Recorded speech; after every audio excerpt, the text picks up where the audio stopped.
You guys know how over the last 4 years that we have been repeatedly reassured by the media that Biden was at the top of his game and that questioning his cognitive ability was just another right-wing conspiracy theory, and that this particular topic of conversation was another tool used by the media to paint Republicans as the people who just actively look for things to find fault with and are just wanting and just so eager to divide the country. Well, turns out once again that the conspiracy theorists have been proven to be correct. Let's get into it.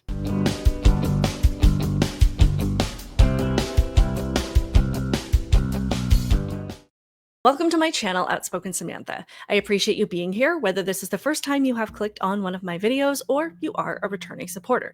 Please do me a couple favors, hit the thumbs up button, and also make sure that you are subscribed so that you can help me to grow this channel. And if you feel like it, turn on your notifications so that you never miss out on a conversation like the one we're about to have. Before I get into this story, I want to make something very clear. When I talk about what is going on in the world, whether it be politics, news, current events, cultural issues, I don't come at these things from the perspective of a YouTuber or an influencer or a media personality, though I'm not really sure I can be considered any of those things. My goal is just always to speak from a very genuine perspective as a voter, as a constituent, as a mom, as someone who is affected by our government and how they function on a daily basis, just doing the best I can to understand the issues and make the best decisions possible so that my family and my community can thrive, whether it be in our households or within the greater cities and states that we live in. Essentially, I'm looking at these things in the very same way that most of the people who watch my videos are looking at them. I just happen to have a channel where I can speak up, bring attention to what it's like to live with this relentless effort to divide us and isolate us based on our political affiliations, and to deal with the impact of a heavily biased media who wants to influence us to stay away from each other. Try to offer a very real perspective of what it looks like for the average person who is not protected by a political bubble or who doesn't have millions of dollars in their bank account to rely on if things go south for our country. That being said, it is extremely frustrating, again, to have yet one more thing come to light that we all knew was true years ago, and to have that confirmation that we were correct all along, and then to look back at how the situation has been used once again as a tool to divide us and create a party of people who have been brainwashed to vehemently hate conservatives because information is being withheld in order to push an agenda and for the clear purpose of driving a bigger wedge between us. Very clearly being used as a tool by the left to paint conservatives as the danger and as the ones who are trying to undermine the will of the people. It's insane. So with that insanely long intro being said, let's get into this story. A bombshell report came out just a few days ago by the Wall Street Journal admitting that not only is Biden in cognitive decline, in a very severe cognitive decline, of which we have all known for a very long time, but that this has been going on since he was campaigning in 2020, and everybody around him knew it. And not only that, it confirms what we've all been saying that the media and KJP have vehemently denied, that he has not been running the country since he took office in 2021. And not only that, Jill has played a larger role than any of us probably realized. The article says, how did the White House function with a diminished Biden in charge? We're just going to go through a little bit of this, but I will link it in the description box if you want to read the whole thing. It is completely insane. But it starts out by saying, during the 2020 presidential primary, Jill Biden campaigned so extensively across Iowa that she held events in more counties than her husband, a fact her press secretary at the time, Michael LaRosa, touted to a local reporter. His superior in the Biden campaign quickly chided him.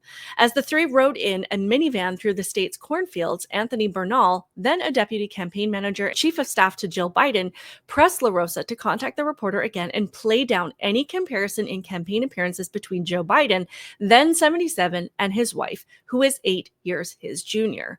Her energetic schedule only highlighted her husband's more plodding pace, LaRosa recalls being told. The message from Biden's team was clear. The more you talk her up, the more you make him look bad, La Rosa said.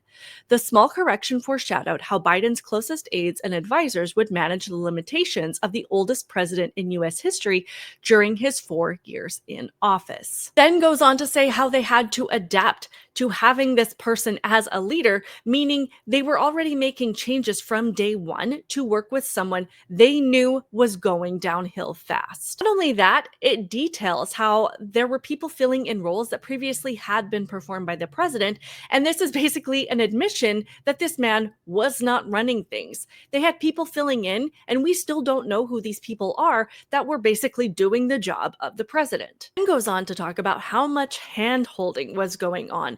They censored the information they shared with Biden, essentially treating him like a toddler. It says to adapt the White House around the needs of a diminished leader, they told visitors to keep meetings focused, interactions with senior Democratic lawmakers and some cabinet members, including powerful secretaries such as Defense's Lloyd Austin and Treasury's Janet Yellen, were infrequent or grew less frequent. Some legislative leaders had a hard time getting the president's ear at key moments, including ahead of the U.S.'s disastrous pullout from Afghanistan. Press aides who compiled packages of news clips for Biden were told by senior staff to exclude negative stories about the president. The president wasn't talking to his own pollsters, as surveys showed him trailing in the 2024 race. I mean, think about that for one moment. The person in charge of the strongest military in the world, with access to nuclear codes, the point of contact for world leaders, and expected to make quick decisions in the face of global conflict and keep our nation safe from threats, foreign and domestic, has to be shielded from negative press about himself because of how weak and incapable he is. This piece acknowledges that gatekeepers aren't exclusive to Biden, but it explains, in Biden's case, the walls around him were higher and the controls greater, according to Democratic lawmakers, donors, and aides who work for Biden and other administrators.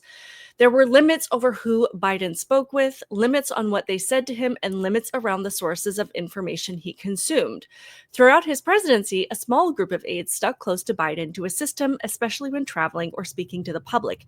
They body him to such a high degree, a person who witnessed it said, adding that the hand-holding is unlike anything other recent presidents have had. The account of how the White House functioned with an aging leader at the top of its organizational chart is based on interviews with nearly 50 people, including those who participated in or had direct knowledge of the operations. With all of this, they still insisted that even with the limited leadership he was able to participate in himself firsthand, that he was still the one making the calls. However, to me, that is debunked by the fact that his public moments were very, very scripted, that he forgot half of the things that his staff had coached him to say. He screwed up things even when he had notes in a teleprompter, and not to mention the countless times we heard him say things like, "I'm not allowed to say that," or "I've been told I can't answer those questions," and things like that. They all still kept up this charade. The message from the media was that we on the right were conspiracy theorists and that we were ageist and that we were the threat to democracy. I mean, again, it just shows how much these people have worked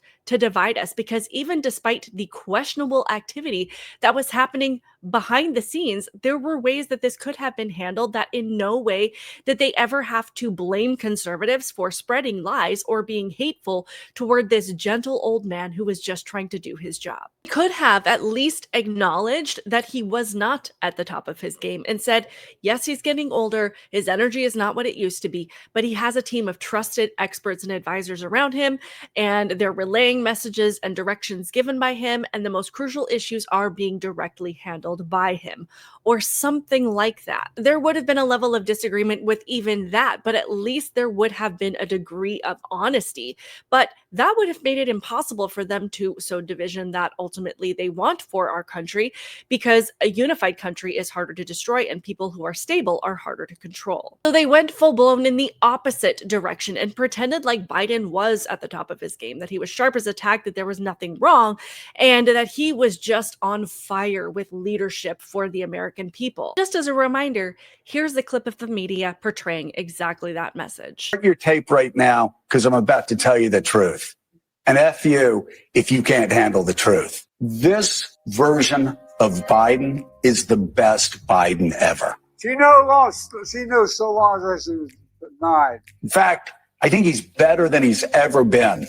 President Biden has a photographic memory. His understanding and mastery of a complicated geopolitical situation is remarkable. He is sharp, intensely probing, and detail-oriented and focused. Jackie, are you here? Where's Jackie? I didn't think she was going to be here. I was sitting, 2 feet from him across the table, and he was, intense. Have trouble walking sometimes? Yeah, so did FDR. He wanted GD war. But he's totally focused. He's very sharp. They say he's sharp in meetings and so on. Very lucid, very well informed. Biden is stately, and he comes with gravitas. There hasn't been, as far as I know, a single claim that Biden made a mistake. Ageism is an issue. Americans have a rich history of holding people's physical characteristics against them. Okay, you can ask African Americans. He's older. That doesn't mean that he is unfit, and there's a lot of ageism there. Now, this age attack, this obsession by the right, Joe Biden may not be able to speak for himself the way that he used to. They want to think to take on government if we get out of line, which they're talking again about, and that's him lying around. I think people should be speaking up for Joe Biden. Americans and reporters in the media are just judging him by a physical appearance, and it's horribly unfair. Age is an asset. He showed exactly how with it he is. The flip side of this coin is that he has a tremendous amount of wisdom and experience. Have you heard any concerns from anyone who has met with President Biden about him seeming a little slower? No. More wild speculation from a bunch of people who have probably never been in a room with Joe Biden and certainly don't have medical degrees that I'm aware of. you don't get paid for performance to be president. The job is not a job of endurance. I don't see Donald Trump out bike riding like Joe Biden. It's the Hillary's email. All they have is that he's old. He can clear a dementia bar, and that's probably a win. The media are not fair, and they're getting less and less fair. And Of course, that just shows how stupid the media still thinks that we are, because you don't have to do a lot of digging to put the pieces together. What we have is somebody who cannot speak, who has given us countless examples of his own decline. And then we have a media pretending that we're the problem and that we're just making things up. If you are somebody who still believes the media, I would invite you to ask yourself why that is, why you still have trust in these people. If you are somebody who is just opening your eyes to this now and you're realizing how deeply these lies have gone, I would invite you to question what else the media has lied about. Because that level of digging is what has caused so many people to leave the Democrat Party and become independent. And this is why Trump won. But the whole story is obviously extremely insane, and it just compounds on top of the revelations that came out after Kamala's campaign that the polls that the media were relaying to the public did not align with the polls that they had internally, showing that she never had the leads that the media said that she did. And it was never ever the tight race that they insisted that it was. She was never projected to win. And it just makes the narrative from the media that much more despicable, especially when you consider what the effect of these lies have been.